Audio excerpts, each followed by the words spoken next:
Hi, and welcome to the Effective Teaching Podcast. I'm your host, Dan, and we are going to be talking about being an effective teacher.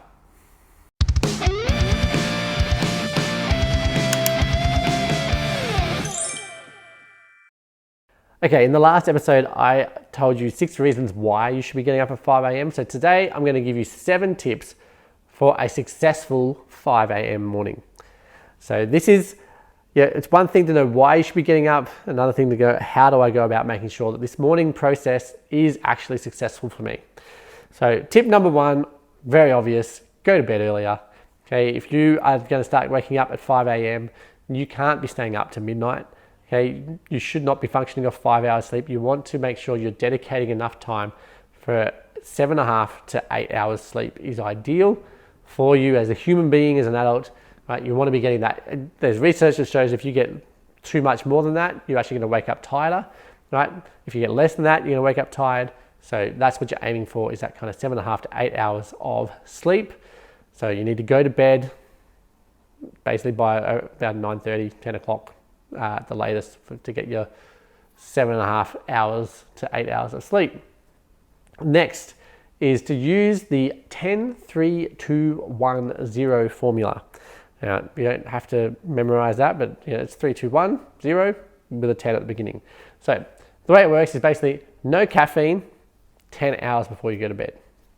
Okay, that's just to make sure it's essentially not out of your system, but lower in your system, and it's not going to have a huge impact on your sleep. You also want to have no food or alcohol 3 hours before you go to bed, because that can disturb your digestive system and give you a shallower form of sleep. Alcohol particularly is going to impact your sleep. It's not as good a quality. You'll fall asleep faster and easier, but the quality of your sleep is a lot lower if there's alcohol in your system. Then 2 hours before you go to bed, you want to make sure you're not doing any work.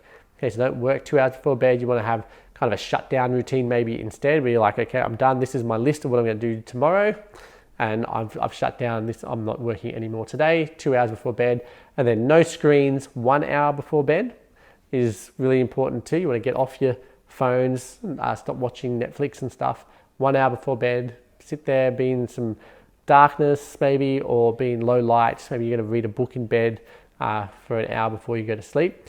And then the zero is for you never use snooze. That's what the zero is.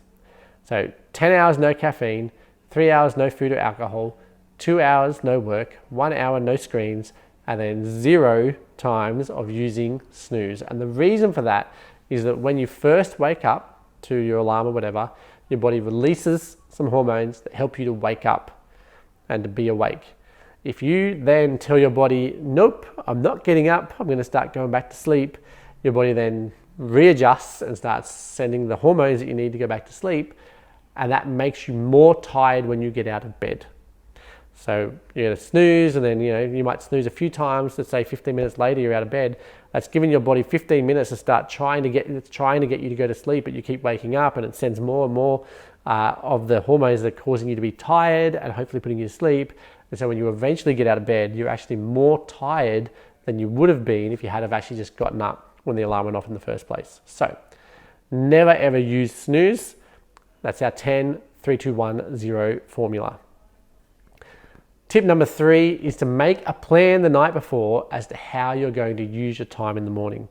Now, this will actually get you excited. This is what you might do, your no work 2 hours beforehand. So you're going to sit down and you're going to write a list in that 2 hours of what you're going to do in the morning when you wake up. And so it can be, right, I'm going to get up and the first thing I do is do my exercise, or I'm going to have a coffee, then I'm going to sit down and here's the 3 bits of work that I want to do. I'm going to meditate on this or something, whatever it is, right? I'm going to read a chapter of this book as well in the morning. So you outline what you're going to do with your morning before you go to bed, so that when you wake up, you actually don't have to think about it. You just go, right, this is what I'm doing. Sweet. And it also gets you excited the night before, because you're like, oh, I can't wait to get that done. I'm often excited as I go to bed. I'm like, I can't wait till the morning. I'm going to be doing this and this and this, and it's going to be great. It's going to get me well and truly on my way to where I want to be. So that is our 3rd tip. Make that plan the night before. It'll help you to have a good night's sleep. It'll help you to get up excited in the morning, and also make sure you utilize that morning as best as you can. The fourth tip is to automate what you can. So basically, this kind of comes out of the Atomic Habits thing. So when you're trying to create new habits, you want to make things as easy as possible. And so you're basically taking the path of least resistance.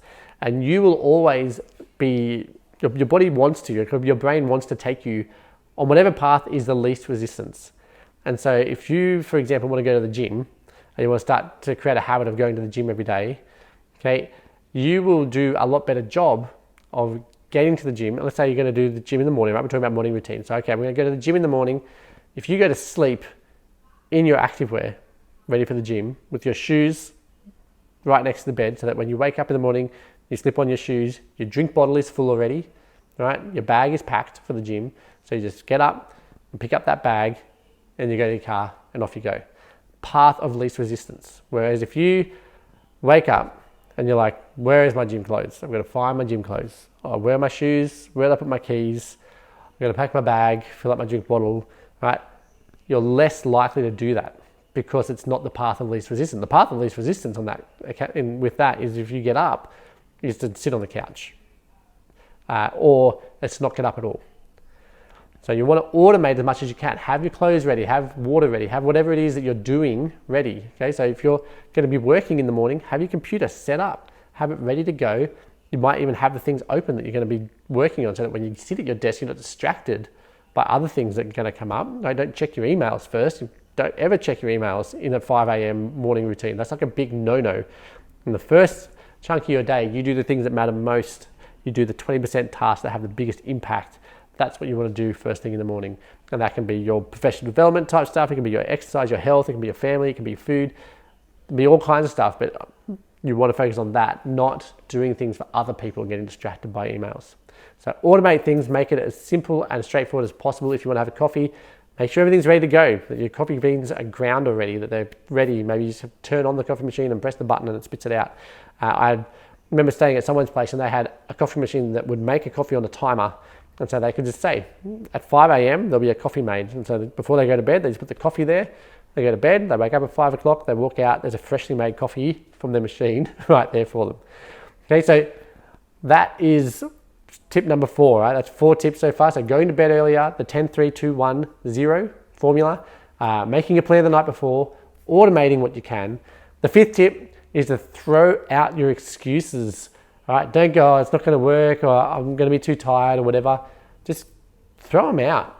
Get up and get stuck into things, okay? Nothing will slow you down more than excuses. You don't want to be living your life based on excuses, right? You want to be living your life and achieving things and being someone who makes progress and is having the impact that they want and enjoying things. And this sets you up, right? If you have a successful 5 a.m. morning, you are set up well for the rest of your day, and it's going to compound over a long period of time, right? So let's chuck out those excuses.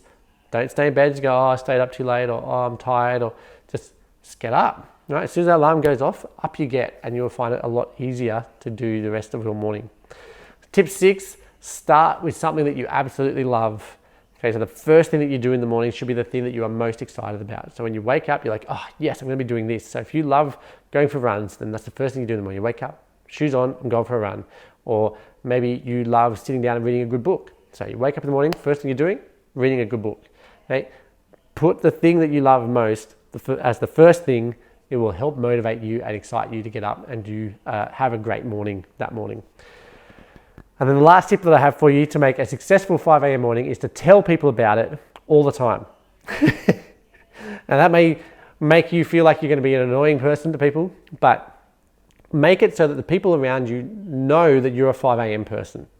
Okay? Most of the people in my life know that I get up at 4:30 and that's when I normally do my work. They all know that, and I actually have people ask me all the time, how's your mornings going? What are you doing in your mornings at the moment? And I get to chat about the things that are exciting me in my mornings, right? The things that I love doing.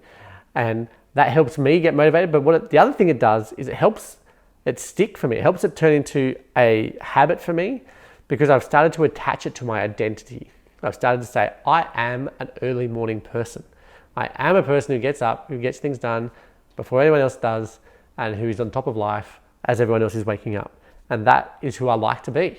Right? I've made that who I am. Other people know and hold me accountable basically because they're going to ask. And I'm like, if my friend Vanessa, if she asks me and I don't have an answer to her, I'm like, oh no, I haven't been doing it this morning. I feel like a bit of a hypocrite because I encourage people, like I am now, I'm encouraging people to get up early because it helps them to be successful, it helps them to be efficient, it helps them to be effective.